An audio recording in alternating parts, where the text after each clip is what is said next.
Salut tout le monde, bienvenue sur la chaîne de Synopsia.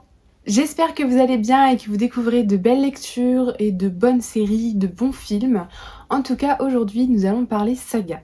Nous allons parler saga de romans, ces sagas qu'il faut absolument que je termine, puisque je me suis fixé une règle, c'est de ne pas commencer d'autres sagas tant que je n'ai pas fini mes sagas en cours.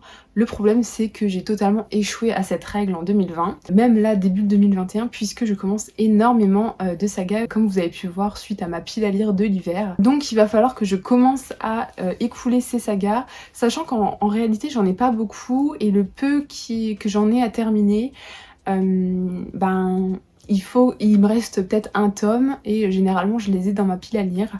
Donc je vais vous présenter tout ça. J'ai 6 sagas à vous montrer, dont une en bonus que je sais pas trop si je vais la finir ou pas cette année. On passera assez rapidement dessus je pense parce qu'elle est quand même très connue. Et voilà, je vous souhaite un bon visionnage. On commence tout de suite avec une duologie. Il s'agit du Faiseur de rêves chez Lumen de Lenny Taylor. C'est une saga en 2 tomes du coup. Dont j'ai lu le premier tome il y a à peu près 2 ans en lecture commune avec mon amie Marine. Le problème c'est qu'on n'a jamais continué, et à tort parce que c'est vraiment une très bonne saga. Personnellement je n'avais pas la suite donc j'avais une excuse, mais Marine avait la suite et elle ne souhaite pas continuer cette saga.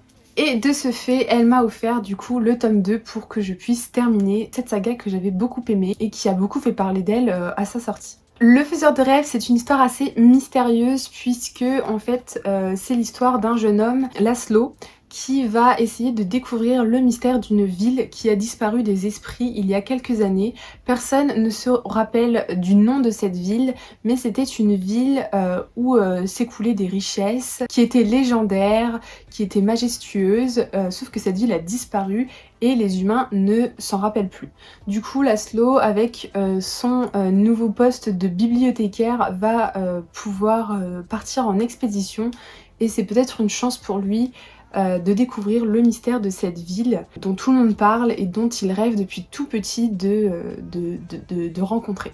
C'est un premier tome que j'avais beaucoup aimé à l'époque quand je l'avais lu. C'est hyper complexe donc il va falloir que je relise ce premier tome et j'enchaînerai directement avec le deuxième tome. Je me dis que ces 2 tomes donc c'est une saga quand même que je vais pas non plus galérer à terminer. Surtout que j'avais vraiment adoré, je trouve que l'histoire elle est unique, elle est inédite. C'est quelque chose qu'on ne voit pas souvent. Et c'est une histoire qui est pleine de curiosité et voilà, il y a beaucoup de choses dont je ne me souviens plus, donc il faut absolument que je le relise et j'ai très hâte. Pour la deuxième saga que j'aimerais terminer cette année, c'est toujours chez Lumen et je vous l'ai déjà présenté, il s'agit de La couleur du mensonge. Donc j'ai eu la chance d'avoir le 3e et dernier tome à Noël, donc je vais pouvoir compléter et terminer la saga. Je n'ai plus d'excuses.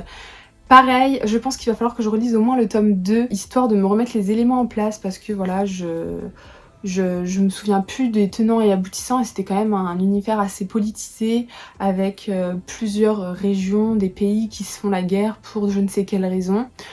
Donc il va falloir que je me remette dans le bain. Pour ce qui est du résumé, je vous invite à aller voir ma vidéo mes cadeaux de Noël. Je préfère pas me répéter pour ceux qui l'ont vu.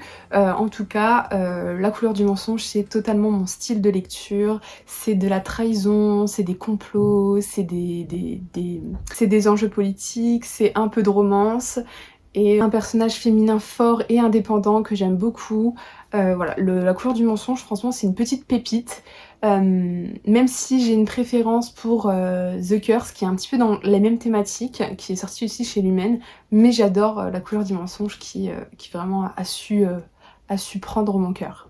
Pour la 3e saga, il s'agit d'une trilogie qui est publiée chez Albin Michel Jeunesse, écrite par Laura Sébastien. Il s'agit de H-Princess, dont les couvertures sont absolument sublimes. C'est totalement mon genre de couverture avec les couronnes, un petit peu à la Red Queen. Sauf que celle-ci, je les trouve un petit peu plus travaillées. Vraiment, j'adore. Et H-Princess, je l'ai lu il y a un moment. J'ai aussi lu le tome 2. Et il me reste le tome 3 qui est sorti fin 2020 à lire et à me procurer puisque je ne l'ai pas en ma possession. Mais c'est un récit que j'avais beaucoup aimé puisque ça reprend un peu les mêmes thématiques que Red Queen que je vous avais présenté notamment dans ma pile à lire d'hiver. Donc des thématiques de royauté, de magie, de complot, de trahison, tout ce qui est complot de la cour en fait finalement. Et dans cette histoire, nous suivons Théodosia qui est la fille de la reine d'Astrée qui a malheureusement été tuée par le Kaiser lorsqu'elle avait 6 ans. Et donc depuis, le Kaiser règne sur son royaume et la petite Théodosia a dû vivre en fait parmi les assassins de sa mère et elle est vraiment traitée comme un objet, mais elle doit être présente partout à chaque fois et donc supporter tous ces gens qui l'entourent et qui ont renversé sa mère. Et donc vous vous doutez bien qu'elle va vouloir se venger dès que possible, plus elle va grandir et plus donc elle va prendre en force. Donc voilà, c'est un petit récit sur un régime à abolir, sur la vengeance, sur la révolte. Il y a aussi de la magie qui est un petit peu plus mise en avant dans le tome 2, mais j'en attends quand même pas mal dans le tome 3. Voilà, c'est super. Une bonne petite trilogie de royauté, assez top, assez sympa. Même si je le reproche un petit peu quelques clichés et quelques facilités, j'ai pris beaucoup de plaisir à découvrir cette saga. Quatrième saga, il s'agit encore d'une trilogie un petit peu dans les mêmes thématiques mais un petit peu plus révolutionnaire puisqu'il s'agit des Puissants, donc de Vic James, que j'adore. J'avais beaucoup aimé le premier et le deuxième tome et récemment je me suis procuré donc la suite qui est juste là, mais je ne l'ai pas encore lu. Donc il va falloir que je relise je pense le tome 2 parce que je ne me souviens plus très bien de ce qui se passe et pareil, vu que c'est beaucoup de choses politiques avec beaucoup de personnages, il faut quand même que je me remette dans le bain. Et cette histoire nous conte un monde, une Angleterre où les égaux règnent et où le reste de la population doit 10 ans d'esclavage de sa vie à ses égaux, donc à tous ceux qui sont riches et qui sont de sang royal finalement. Et donc on va suivre la famille de Abby qui a 18 ans et qui se retrouve au service de la grande famille Jardine, qui est une famille très noble, très riche et très reconnue. Donc ils vont commencer leurs 10 ans d'esclavage avec cette famille. Le seul problème, c'est que le frère Luc, qui est un petit peu plus jeune il me semble, se retrouve dans un camp d'esclavage beaucoup plus compliqué, beaucoup plus dur, qui s'appelle Millmoor. Et là-bas, il va rencontrer pas mal de résistants. Et donc c'est pareil, c'est toujours une histoire de complot, une histoire de révolte, de rébellion, s'élever contre un système, mais contre des gens qui ont des pouvoirs. Et donc c'est pas facile quand on est de simples humains qui sommes opprimés par ce système. C'est une histoire que j'aime beaucoup, malgré quelques petits trucs, voilà, comme Ash Princess, une petite romance qui arrive un peu comme un cheveu sur la soupe. J'ai pas forcément aimé ça, mais sinon c'est quand même une bonne petite trilogie que je vous recommande. En tout cas si vous l'avez lu, dites-moi, parce que par un temps on la voyait pas mal passer, mais de moins en moins quand même. La prochaine saga est une saga très connue, d'une auteure très connue dans le monde de la fantasy plus particulièrement, puisque cette saga va être adaptée sur Netflix et donc j'aimerais vraiment beaucoup lire la saga avant de voir la série pour pouvoir me faire un avis. Je n'ai lu que le premier tome de Grisha l'année dernière avec mon amie Amélie et ça n'a pas été la lecture attendue. C'était sympa mais ça ressemble beaucoup à des choses qui ont été faites. Je trouvais que c'était pas assez dark par rapport à ce qu'on nous vend, mais à voir avec la suite. En tout cas, j'avais bien aimé Six of Crows, qui était un peu moins fantasy que Grisha. Donc j'en attends beaucoup de Grisha qui a su me convaincre par la beauté de ses couvertures. Par contre je n'ai pas la suite dans ma pile à lire, donc il faudrait que je me les procure, donc ça attendra un petit peu malheureusement. Je sais pas si j'arriverai à temps pour la série. Pour l'histoire, de ce que je me souviens, on suit Alina qui est une jeune orpheline qui vit dans le royaume de Ravka.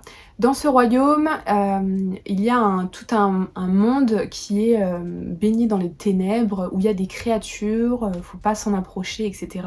Et cet univers assez dark divise totalement le royaume. Sauf qu'un jour, Alina est envoyée dans ce Shadowfold, donc cet univers ténébreux où il règne des créatures qui le protègent.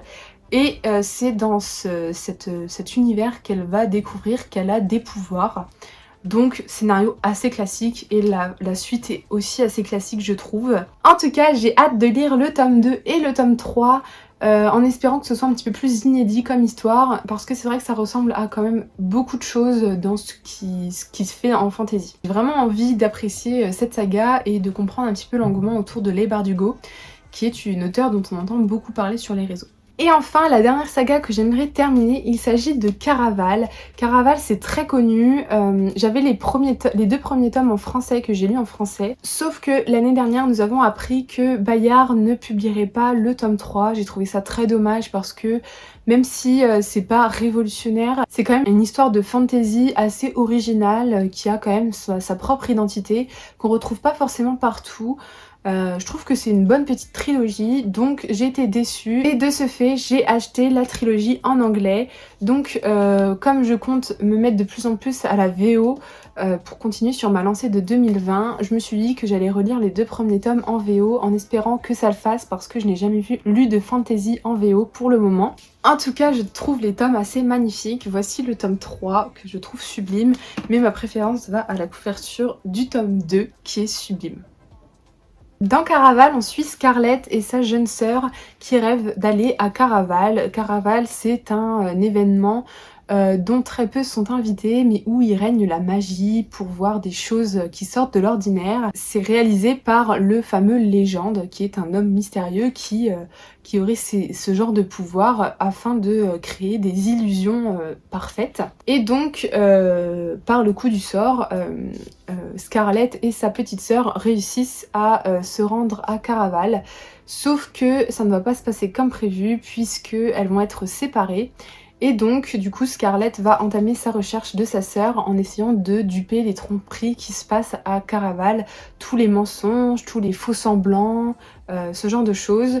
Dans l'intrigue, c'est assez classique, mais dans l'établissement en fait de l'histoire, je trouve ça assez original. Voilà Caraval que j'ai donc très envie de découvrir enfin la fin et la conclusion de cette trilogie que j'aime beaucoup. Donc voilà, c'est tout pour moi pour les sagas. Je vais quand même vous parler d'une saga que j'aimerais avancer, mais peut-être pas terminer parce qu'il y a vraiment beaucoup de tomes et que j'avais quand même un petit peu lâché parce que, je sais pas, je m'ennuyais un petit peu.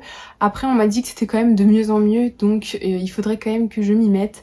Mais en tout cas, j'ai déjà lu les 4 premiers tomes des Gardiens des Cités Perdues, qui est une saga jeunesse que voilà, j'aimais beaucoup, il se passait vraiment énormément de choses, les personnages sont attachants, voilà, c'est quand même très jeunesse, mais ils vont évoluer au fur des tomes, un peu comme Harry Potter.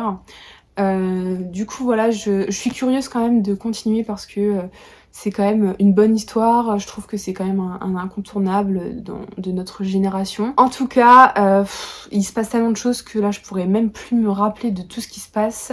Donc le jour où je m'y remets, pareil, il faudra que je fasse soit des relectures, soit relire le résumé spoilant de certains des tomes afin de me relancer. Mais en tout cas, je n'ai pas la suite sur moi après le tome 4, donc ça attendra que je me les procure. Et voilà, c'est tout pour mes sagas en cours. J'espère vraiment pouvoir toutes les terminer pour 2021 afin de ne pas non plus augmenter ma pile à lire de sagas parce que c'est vrai que quand on est dans 40 000 sagas en même temps, c'est pas quelque chose que je trouve très agréable. Surtout que là, je vais en commencer pas mal dans le cadre de ma pile à lire de l'hiver. Mais j'espère que cette vidéo vous aura plu. N'hésitez pas à me dire en commentaire quelles sont vos sagas en cours qu'il faudrait absolument que vous terminiez parce que ça fait beaucoup trop longtemps qu'elles traînent ou ce genre de choses. Et si une des sagas que je vous ai présentées, vous l'avez lue, découvert ou pas du tout. En tout cas, n'hésitez pas à vous abonner et à liker la vidéo, ça me fait toujours plaisir. En attendant, je vous souhaite de bonnes lectures et de bons visionnages et je vous dis à la prochaine vidéo. Salut!